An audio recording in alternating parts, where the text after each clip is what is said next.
What a lovely sunny Monday. What a perfect time to be tuning into LemsleySpeaks, Lemsley Recommends. Today I am going to be talking about the work of one of my favourite Instagram poets out there. If poetry is something that you're interested in, perhaps you're a poet and you'd like to have your work featured on my channel, then it ain't gonna happen unless you subscribe to my channel, give this video a like, and reach out to me, open up the lines of communication. So feel free to get in touch, leave your comments below, or alternatively direct message me on Instagram at Lemsley Novels. But right now I'm going to be turning my attention to this week's featured poet, Seraphina Soloveva. You head on over to Phinaswordplay and it will take you to the page of Seraphina Soloveva. When I first started following Phinaswordplay, I was struck by the clean neatness of her page, the charming animated image she uses for her profile picture,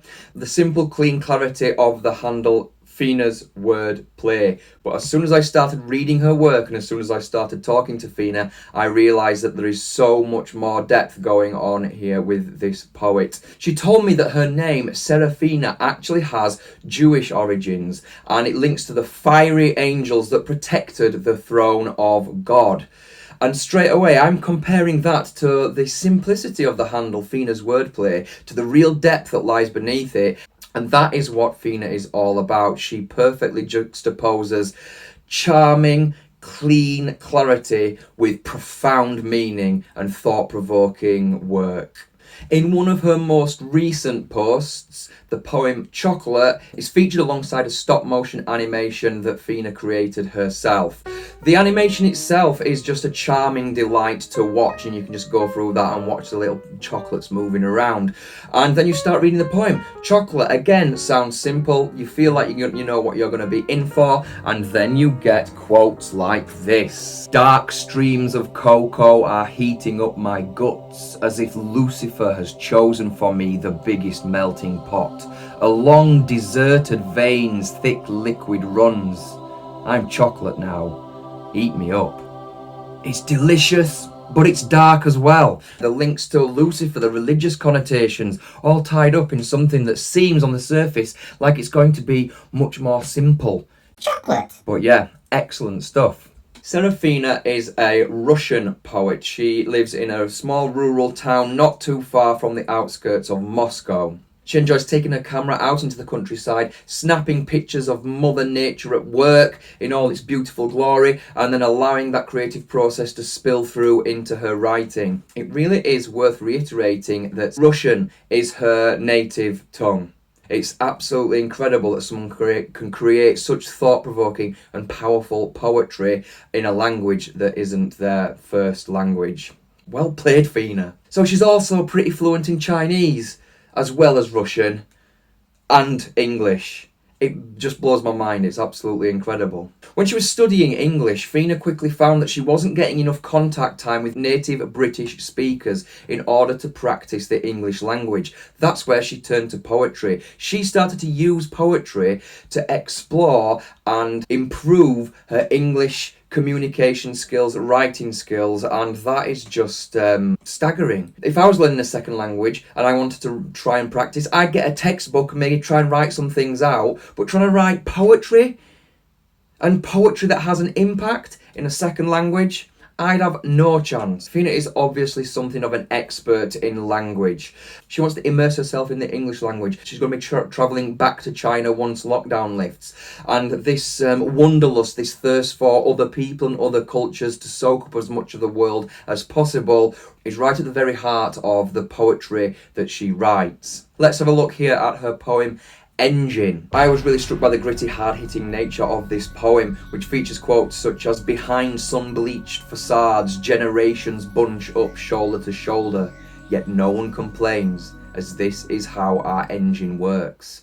I think this really resonated with me with regards to people grinding through the 9 to 5, the rat race, not being able to enjoy their lives and being a cog in a machine, or in, as Phina puts it here with that wonderful metaphor of how this engine works. We are part of this engine. It resonates with me personally as I struggle to try and find meaning in this invisible prison of the society that we live in the 21st century. In the second stanza, Phina mentions kids playing in mud, and again gets back to this element of nature. This mud being very heavy and weighty, which contrasts with an image that comes up very shortly after of paper flowers, that contrast in weight. Again, just showing Phina's poetic skills. So it turns out that engine has a lot to do with the hometown that she lives in Russia, and it touches upon things such as the maternal roles of the grandmother in the society that she lives in the town that she lives in, and how corruption spread through that town due to criminal elements. And it just blows me away again. The depth of her poetry is remarkable. Phina sees the writing of poetry as a vessel for personal growth. She wants to develop as a person, learn more about other people, the cultures, and about life and the world in general. Let's look at another one of her posts. This one is called A Gourmet. And again, a wonderfully attractive, neat and artistic image. But there's some real gritty depth under there. She talks of eating fried disappointment cubes. I couldn't help but chuckle at that. Everybody loves a few fried disappointment cubes. I think a lot of people exist only on a diet of fried disappointment cubes. It's very cynical and humorous, but then much darker and deeper with this idea of venoms of vanity, and that's all wrapped up in this very attractive image there. Again, so many layers of meaning. Give it a read. There's a lot more in there. This is not about a menu. It's not a poem about food. There's some really deep, thought-provoking, philosophical ideas in there. Cracking stuff. In another of Seraphina's poems called The End of Me, it's just stuck in my head. This is incredibly powerful stuff. Again, you've got this neat, clean, crisp image that's very charming and draws you in. And then the quote that rounds off this poem: I am nothing but the space among your thoughts, the space among the raindrops, the space between my mother's moan and the last swing of a spade in someone's calloused hands.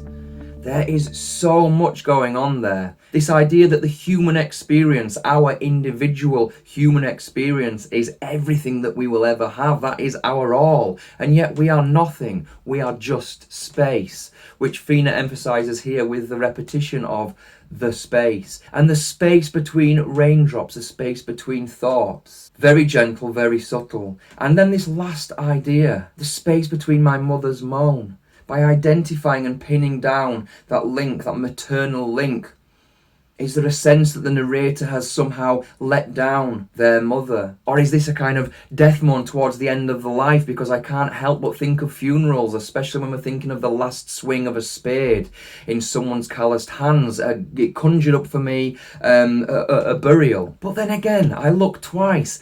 Last swing of a spade, that's an unorthodox verb to use. It's a bit unusual. And the fact that this person's hands are calloused, it could suggest someone that works with the earth, rural and agricultural, which is a very wholesome image. But calloused is also, well, callous by nature. Something not particularly positive, something a bit nasty. And it just leaves a slight dark undertone here. It just blows me away, that kind of writing. You have to check out Phina's wordplay. In one of her captions recently, Phina explained how she just longs to create something that will last longer than her human life. She's talking about creating a legacy. That legacy is already being built, word by word, post by post on her Instagram page, and you need to be following it. You can find Seraphina Soloveva's poetry at Phina's Wordplay. There we have it, another recommendation from LemsleySpeaks, Lemsley Recommends. If you've enjoyed this video, please hit like, please subscribe to keep up to date with other poets that are doing really good out there. If you want to follow some of my poetry or get in touch with me, you can find me on Instagram at Lemsley Novels. Oh, sun's gone in now. It was really sunny at the start of this video, so I won't go outside and get some sun. Take it easy. Thank you for watching. Much love.